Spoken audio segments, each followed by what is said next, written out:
What is up, my beautiful friends? Happy Wednesday. My name is Heather Newman. If you are new here, thanks for joining us. And if you are a return beautiful babe and friend of mine, thanks again for being here. Today, we are on episode number 285, and I'm going to talk about something a little different than we usually talk about, as you can tell from the title.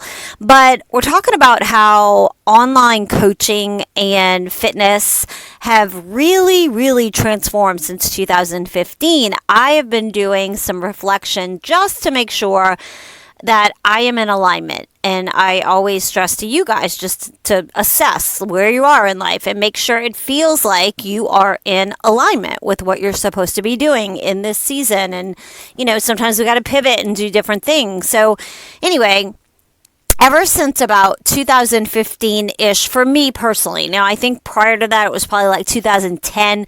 I think Facebook came on about, 2009, maybe a little bit before. But, my friends started getting more active when my kids were right at 9 and 11 years old-ish.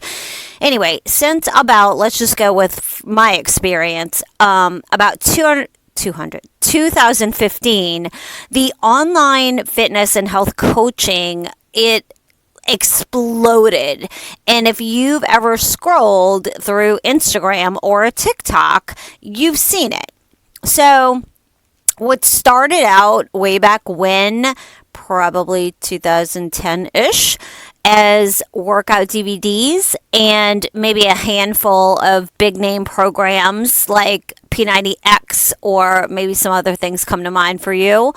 Those programs now became a sea of online coaches, influencer guides, apps, and free YouTube videos, because although it's free to you, the publisher or the person who claims to be maybe certified, maybe not, if you have a good physique, let's face it, you can get online and tell people whatever you want to say. Basically, there's no regulation. There's no, let me see your certification before you publish a YouTube channel that says that you're a fitness professional, right? So again, what started as workout DVDs and influencer apps and guides, it became challenges, meaning mini challenges, or even I do a lot of challenges and have since 2015 as well. But today I want to look at how online coaching has evolved in the last decade, what that means for you, and how to separate what actually works from all the freaking noise. So your algorithm may not be like mine is, because I'm in the health and fitness realm. Most of almost everything I see is definitely fitness, style, health, wellness, nutrition, fashion, dogs, race cars. I think that might be about it. But anyway, back in 2015, the early online coaching world were mostly DVDs, downloadable PDFs, or YouTube workouts, and only a small handful of maybe some celebrity trainers, like my very favorite Jillian Michaels. There was also Kayla, I can't remember her last name, and a few others. But coaching online was still very rare. Most people went to a gym or had a personal trainer, or just did their own thing outside, or did the DVDs, right? So I would call the booming years of the fitness world was between, let's say, 2018 and 2020. So Instagram Fitfluencers, I'm doing air quotes here, Fitfluencers launched a lot of ebooks and challenges and macros coaching, and I am part of that group.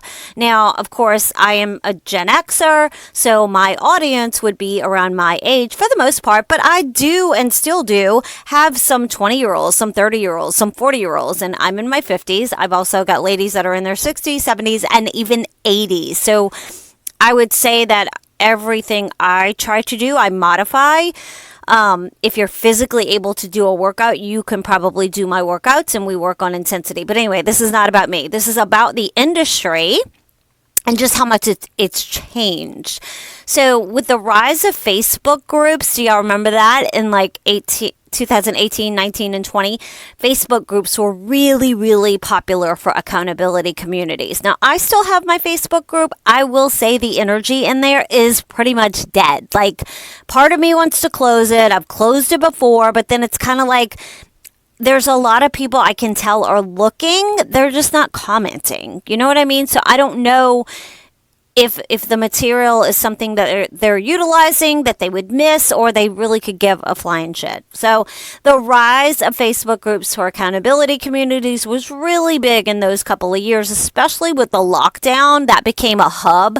Even the gym that I work for or work with, where I teach bar, we created a Facebook group during that time so that our members could actually get a little bit of workout in. So we were doing little video messages in there, little workouts of the day, because everybody was stuck at home. Coaching went basically global. You could work with someone across the country or the world, which is pretty freaking incredible. I had clients in the UK, Spain, and even Germany.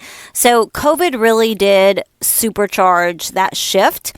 And then suddenly online coaching was the way to get support in every capacity. So where are we now? We're in 2025. We've got TikTok and Instagram Reels that dominate right now, currently, the short form content that sells everything from quick workouts to a day on my plate videos.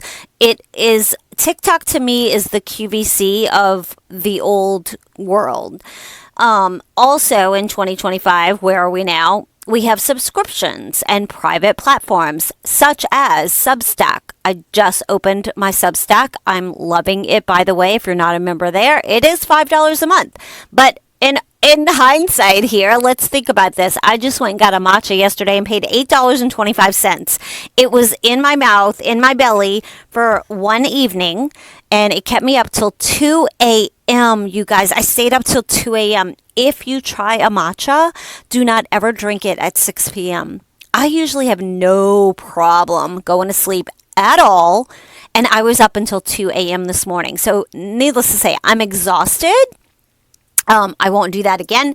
The matcha, on the other hand, was delicious. I will share my recipe with you if you didn't get it, if you want to try it.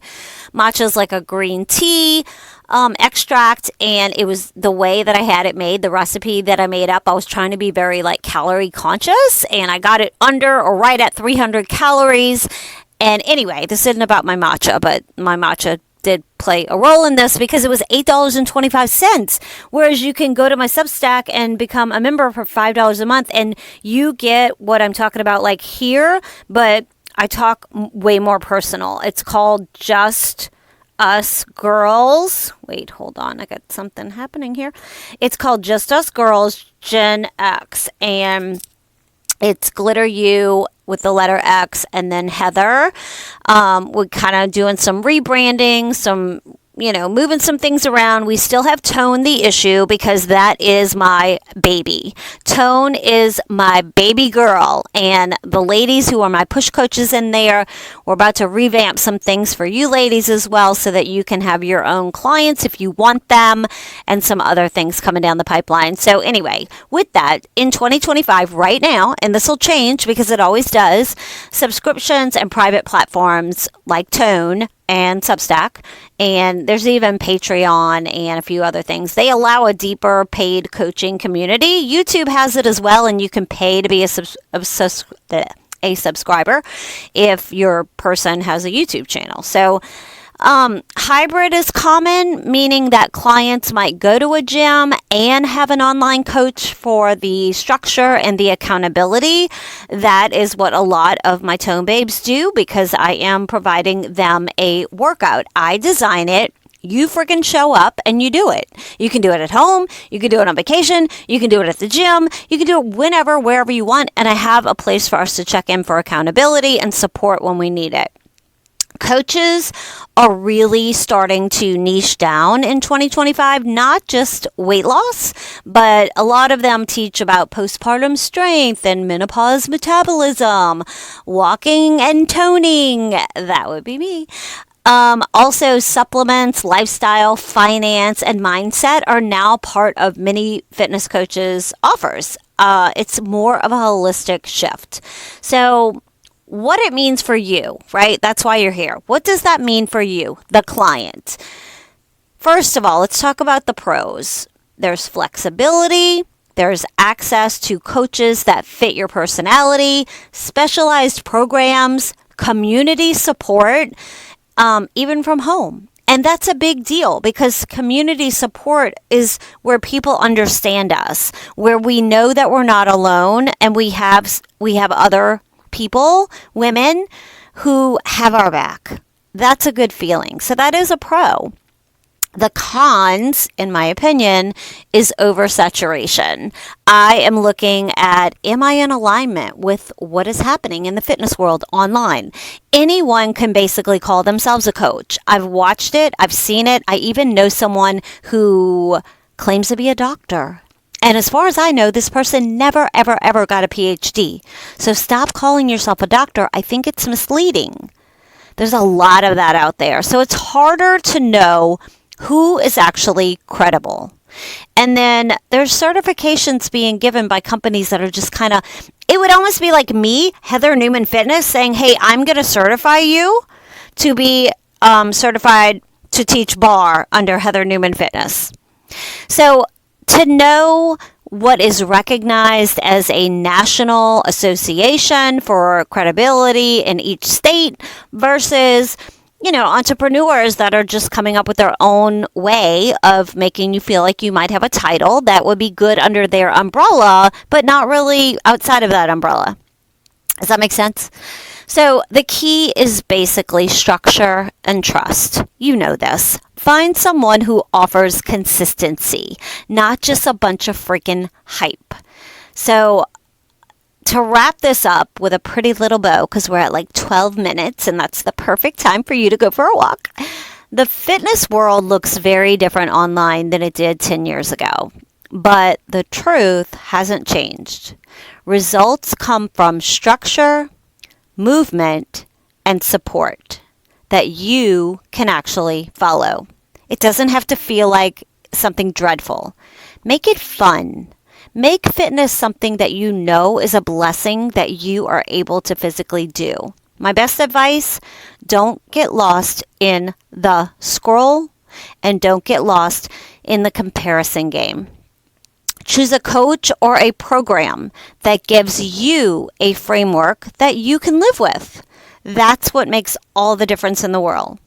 So I want to invite you as my listener to DM me. I would love for you to share your experience with online programs, mine and or anyone else out there. I really, really want your feedback.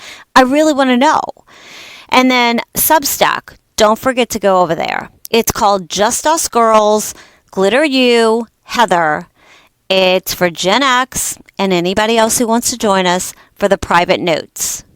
And I also want to invite you to toneinchin.com for our October issue that just got released today. Today is October the 1st, you guys. Can you believe it? My Lord. All right, I'm not going to bore you with any personal stuff. I'll keep that over for Substack, and I hope you have a fabulous day. I will talk to you next week. Bye. Hey, friend. Thank you so much for listening to Heather's Get Unstuck podcast. Her goal is to help as many women as possible, and if this episode helped you in any way, you can directly impact Heather's efforts by simply sharing a screenshot of this to your social media or team.